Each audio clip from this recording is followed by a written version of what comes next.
नमस्कार मेरे प्यारे साथी, आप सभी का फिर से आपके प्यार से चैनल में स्वागत और अभिनंदन करता हूँ। चलिए आइए आज की क्लास को स्टार्ट करते हैं, क्योंकि आज की क्लास आपके लिए शानदार और मजेदार होने वाली है। क्योंकि आज की इस वीडियो में क्लास 10 का जो मोस्ट इंपॉर्टेंट क्वेश्चन है, जो बोर्ड परीक्षा 2025 में आने वाले हैं, ठीक है, जो कि आपके लिए एक शानदार होगी क्लास, ठीक है। मोस्ट इंपॉर्टेंट क्वेश्चन बताने वाले हैं, ठीक है, जो आपको विपुल भैया बताएंगे, ठीक है। तो आइए क्लास को स्टार्ट करते हैं, जो कि ये आपके लिए मैथ एक शानदार तरीके से बताने वाले हैं। तो सभी लोग क्लास के बाद शेयर जरूर कर दें दोस्तों के साथ, ठीक है। तो लीजिए अब इनसे आप मैथ पढ़िए, ठीक है। ठीक है। देखिए हम लोग का सवाल ये है और कह रहा है कि जांच कीजिए कि क्या ये जो सवाल दिया है हम लोगों का द्विघात समीकरण है, ठीक है। अब देखिए ये दिया है एक्स स्क्वायर प्लस वन। पहले तो द्विघात समीकरण का सूत्र देख लीजिए क्या होता है। इसका मतलब होता है कि a square plus b x square plus b x plus c equal to 0 होना चाहिए, ठीक है। ये होता है तो हम लोगों का द्विघात समीकरण माना जाता है। अब देखिए ये दिया है एक यक्स प्लस वन का होल स्क्वायर का फॉर्मूला क्या होता है, ए प्लस बी का होल स्क्वायर का फॉर्मूला क्या होता है, a square plus 2ab plus b square, ठीक है। चलिए तो फिर आगे बढ़ते हैं। अब देखिए इसका स्क्वायर हम इसको तोड़ेंगे तो क्या हो जाएगा, ये मान लीजिए ए है, ये बी है, ठीक है। तो ए हम लोगों का क्या है, ए स्क्वायर यानी कि एक्स का स्क्वायर प्लस बी क्या होता है 2ab। बी क्या दिया हम लोग का, एक दिया है, तो क्या आ जाएगा 2 ए और बी में गुणा करेंगे और दो में तो कितना आ जाएगा 2x हो जाएगा प्लस एक एक यानी कि बी है, बी एक का स्क्वायर करेंगे कितना हो जाएगा, एक ही हो जाएगा, ठीक है। अब देखिए अब हम लोग का इसको हल करेंगे, ठीक है।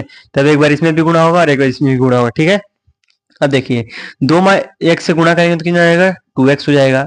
ये माइनस है बीच में तो माइनस लगा देंगे।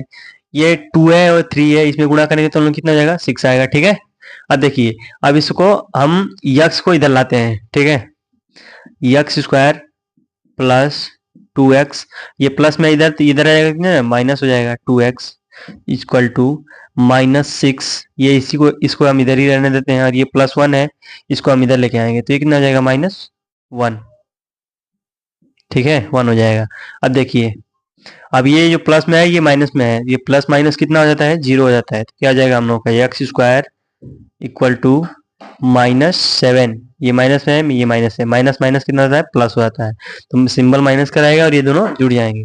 अब देखिए x square equal to minus, इसको हम इधर लाते हैं, ये +7 हो जाएगा इक्वल टू 0, ठीक है। तब हम लोगों का इसमें मान देखेंगे, इस पे इससे तुलना करेंगे, क्या हो जाएगा a equal to a x square है तो ए इक्वल टू क्या हो जाएगा 1 हो जाएगा, कुछ नहीं आगे तो, ठीक है।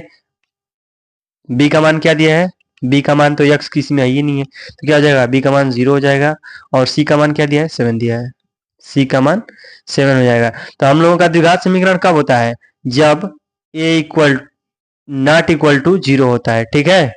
चलिए देखते हैं हम लोगों का दूसरा सवाल क्या है कि किन्हीं दो संख्याओं का एलसीएम 60 दिया है, ठीक है, तथा एचसीएफ 3 दिया है। एक संख्या 12 है तो दूसरी संख्या क्या होगी। क्या कह रहा है, ये एलसीएम एचसीएफ का सवाल है, बहुत सिंपल होता है, ठीक है। अब देखिए ये एलसीएम हम लोगों का 60 दे दिया है, एचसीएफ 3 है और पहली संख्या मान लीजिए हम लोगों का दे दिया है 12, ठीक है। इसका फाइंड करने का एक सिंपल सा फॉर्मूला होता है a into b equal to LCM into HCF, ठीक है। अब देखिए हम लोगों का संख्या मान लीजिए ए दे दिया, हम लोगों को 12 दे दिया है, क्या फाइंड करना है बी को फाइंड करना है, ठीक है। देखिए ए का मान हम लोग रख देते हैं, बी को ऐसे ही रहने देते हैं। एलसीएम क्या दिया है 60 दिया है और एचसीएफ क्या दिया है 3 दिया है, ठीक है। अब देखिए इसको गुणा करेंगे तो कितना हो जाएगा 12b, देखिए कितना हो 6 18, ये 0 लग जाएगा, ठीक है। अब देखिए 180 आ गया, बी का फाइंड करेंगे तो क्या हो जाएगा, ये गुणा में इधर आएगा तो क्या हो जाएगा भागा हो जाएगा, 12 हो जाएगा। अब इसको कटा देंगे कितना हो जाएगा 90, 6 2 से कटाएंगे इसको तो कितना 90 हो जाएगा, इसको 2 से कटाएंगे तो 6 आएगा। अब इसको 2 से कटाएंगे कितना हो जाएगा 45, ये कितना हो जाएगा 3 और इसको कटाएंगे कितना हो जाएगा 15। तो हम लोगों का बी का मान क्या आ जाएगा 15 आ जाएगा, ठीक है। हम लोगों का अगला क्वेश्चन ये है, इसी के अकॉर्डिंग दे दिया कि थोड़ा सा समझ में आ जाएगा आप लोगों को, ठीक है। देखिए फिर वही सवाल दिया है, एलसीएम इसमें चेंज कर दिया और एचसीएफ भी चेंज कर दिया है और ये संख्या भी चेंज कर दिया, ठीक है। अब देखिए ये 45 है और ये 5 है, एलसीएम क्या है 45 है और एचसीएफ 5 है।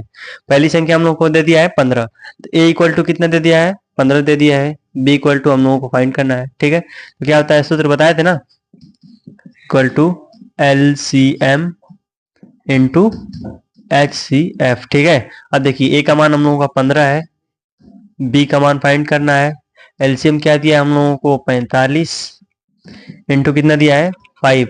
अब इसको हम कटा देंगे ऐसे डायरेक्ट, 5 दिए 15, 15 दिए 45, b का मान कितना हो जाएगा 15 हो जाएगा, ठीक है। चलिए अब हम लोगों का अगला सवाल। तो चलिए हम लोगों का अगला सवाल क्या है, देखिए, किसी समय किसी स्तंभ की छाया की लंबाई उसकी ऊंचाई की √3 गुनी है, सूर्य का उन्नयन कोण ज्ञात कीजिए, ठीक है। उन्नयन कोण हमको ज्ञात करना है। अब देखिए, किसी समय किसी स्तंभ की, मान लीजिए ये स्तंभ है H, ठीक है, इसकी स्तंभ की छाया की लंबाई उसकी ऊंचाई की 3 गुनी है। इसकी ऊंचाई की, इसकी मान लीजिए छाया पड़ रही है, सूर्य यहाँ पे है, ठीक है, ये इसकी ऊंचाई, सूर्य यहाँ पे है, तो इसकी ऊंचाई की मतलब जो है छाया की लंबाई कितनी है, इससे 3 गुनी है, √3h गुनी है, ठीक है। अब देखिए, तो हम लोगों का इसका उन्नयन कोण ज्ञात करना है। उन्नयन कोण, ये क्या ज्ञात करना है हम लोगों को, उन्नयन कोण, ठीक है। तो ये मान लीजिए हम लोगों को क्या हो जाएगा 90 डिग्री का, ठीक है। अब देखिए, हम लोगों का उन्नयन कोण ज्ञात करना है, तो किसका मान निकालना है, इसका मान निकालना है, ठीक है। अब देखिए, इसका मान ज्ञात करने, उन्नयन कोण का क्या सूत्र क्या होता है, tan थीटा इक्वल टू कितना होता है, ये h इंटू √3h, ठीक है। अब देखिए tan थीटा, अब इसको हम h से h कटा देंगे, क्या बचेगा, tan थीटा इक्वल टू 1/√3। अब tan 1/√3 किसका मान होता है, tan थीटा इक्वल टू 1/√3 आया। अब देखिए tan थीटा, इसमें tan किसका मान होता है, tan 30 डिग्री का मान होता है, ठीक है। अब tan से tan ये भी कट जाएगा, तो कितना थीटा इक्वल टू 30 डिग्री, ठीक है। तो हम लोग का उन्नयन कोण कितना आएगा 30 डिग्री, ठीक है। चलिए अब हम लोग का नेक्स्ट क्वेश्चन देखते हैं क्या है, ठीक है। हम लोग का अगला सवाल क्या बोल रहा है, गुणनखंड विधि से इसका के मूल ज्ञात कीजिए। क्या है सवाल हम लोगों का, लिखते हैं यहाँ पे अपने से, √2x² plus 7x plus 5√2 equal to 0, ठीक है। अब देखिए, द्विघात समीकरण में क्या आता है, गुणनखंड विधि से समीकरण के मूल ज्ञात करने के लिए क्या होता है, ये इसमें और इसमें पहले गुणा होता है, और इसको ये प्लस है तो इसको फाइंड प्लस करके क्या लाना होता है हम लोगों का, ये बीच की संख्या, ठीक है, b।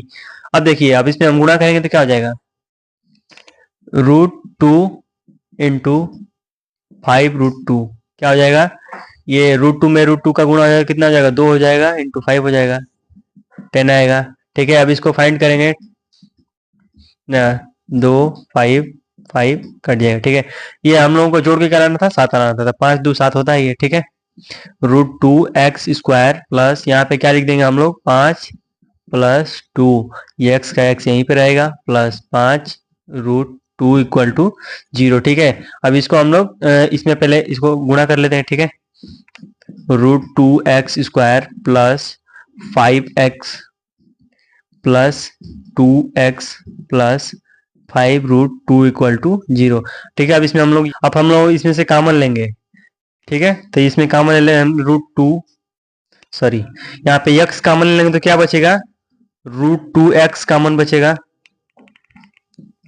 यहाँ पे प्लस इसमें से x चला जाएगा तो क्या बचेगा 5 बचेगा, ठीक है, प्लस अब इसमें 2 है तो इसमें √2 आना है, तो √2 का हम कॉमन लेंगे तो क्या बचेगा यहाँ पे √2x, यहाँ पे x कॉमन निकल जाएगा तो क्या बचेगा प्लस 5, रूट कॉमन निकल जाएगा, ठीक है, इक्वल टू 0 हो जाएगा।